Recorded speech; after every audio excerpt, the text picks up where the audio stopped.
Olá, tudo bem? Hoje eu gostaria de trazer mais uma vez uma triste notícia sobre a deseducação, sobre a desinformação. Infelizmente, é muito triste saber que ao invés de a maioria continuar progredindo, ainda tem muitos que ainda preferem regredir. Vou lhes contar sobre algumas fases da história humana. A primeira fase foi a era da ignorância. O ser humano não se comunicava, apenas viviam como bichos, vivendo por instinto, sobrevivendo um dia após o outro, simplesmente assim. Como bichos, comia no lugar, quando o lugar não estava mais possibilitado de habitar por causa da sujeira, partiam para outro lugar e iam destruir outro lugar. Pois bem, com o passar do tempo veio então a era da natureza, a segunda fase. Na era da natureza, o homem começou a perceber os sinais que a natureza dava, a observar os sinais que a natureza dava, e por causa disso começou então a armazenar alimentos, a saber onde eles podiam ficar em determinada época do ano, se ia ter gelo, se ia ter muita chuva, enchentes. Começou a analisar os sinais que a natureza dava. A era da natureza então trouxe um pouco de conhecimento, e por causa disso, da armazenagem de comida, do controle do habitat, surgia-se o trabalho. Começou então o homem a trabalhar, e vindo também a melhoria na comunicação entre os seres humanos, fazendo então com que eles aprendessem a viver em comunidades, fazendo então com que eles aprendessem a viver em grupos, em bandos. E por causa disso a comunicação foi se aprimorando. Mas a terceira fase foi a era da magia. Depois da era da natureza veio a era da magia, porque muitos, ao observar os sinais da natureza, acreditavam que atitudes humanas podiam influenciar magicamente nos fenômenos da natureza. Como por exemplo, uga buga, vou dançar em volta da árvore, a chuva vai cair. Lógico que eles dançavam 3 meses e a chuva ia cair mesmo, né? Um dia a chuva ia ter que cair.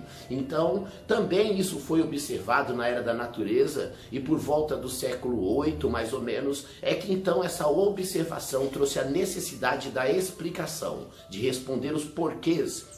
Então surgia a quarta fase, a era da filosofia. Na era da filosofia, então, o questionamento era constante. O porquê disso, tem que explicar o porquê daquilo. E na filosofia foi um intento acabar com essa história de magia, de mágica, de mitos e desses sistemas que achavam que o homem podia influenciar nas respostas da natureza.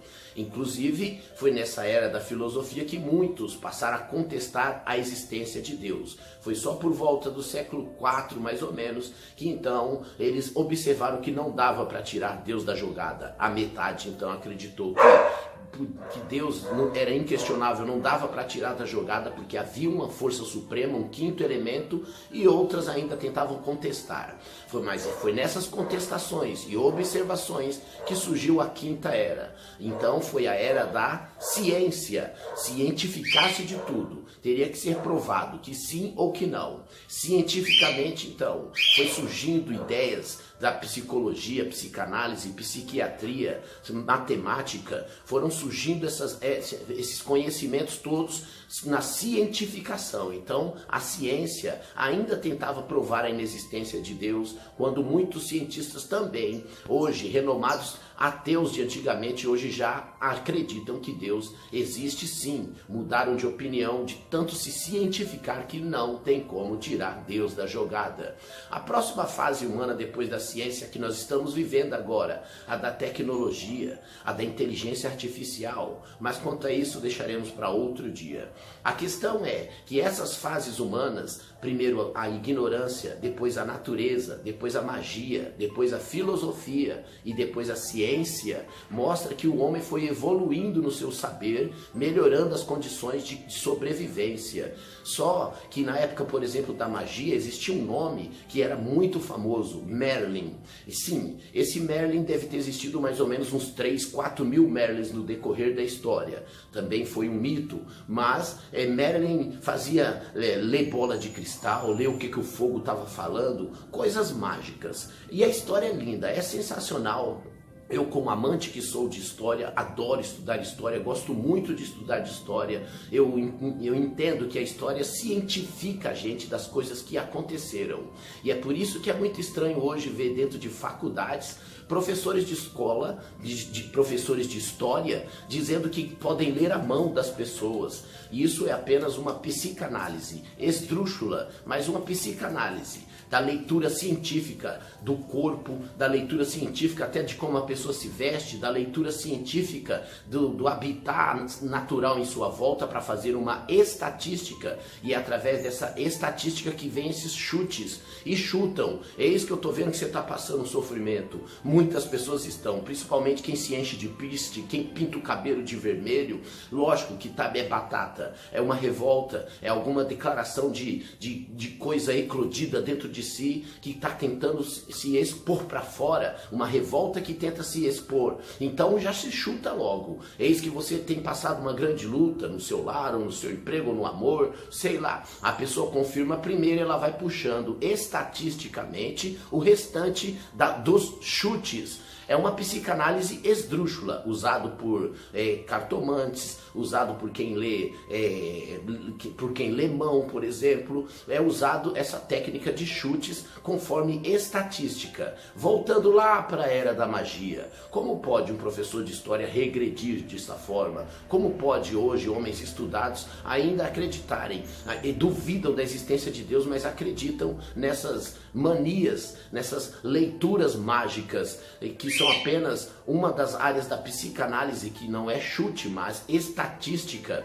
mas de forma esdrúxula, como eu disse. Alguns leem mãos, alguns leem cartas e etc. Pois bem, é triste saber que dentro das nossas faculdades, professores e de história ainda brincam da magia, regredindo e fazendo seus alunos regredir. Isso se chama deseducação, desinformação, é um desserviço lamentável. Mas enquanto isso, Cristo vem nos chamando para provar todos os espíritos. Provar e vede se é bom. Provar os espíritos é testar os conhecimentos, é testar as mentes, é testar as ideias e reter o que é bom e deixar de lado o que é ruim. Provai todos os espíritos, aprendei a pesquisar, buscai a sabedoria, filosofia, buscai se cientificar, procure respostas. Como dizia Sócrates, a metade da sabedoria é a pergunta e a outra metade é a resposta. Os dois têm que existir, tanto o questionamento quanto as respostas devem existir para se buscar cientificação. E assim sendo, eu volto a repetir, Cristo é que nos ensina: amai a sabedoria, desejai a sabedoria, ensinai-a em todos os cantos, ande por aí ensinando, educando, melhorando a performance intelectual das pessoas. Que Deus proteja nossa mente e a mente dos brasileiros, das pessoas que ainda estão regredindo. Deus abençoe pelas todas as fases. Agora estamos na tecnologia.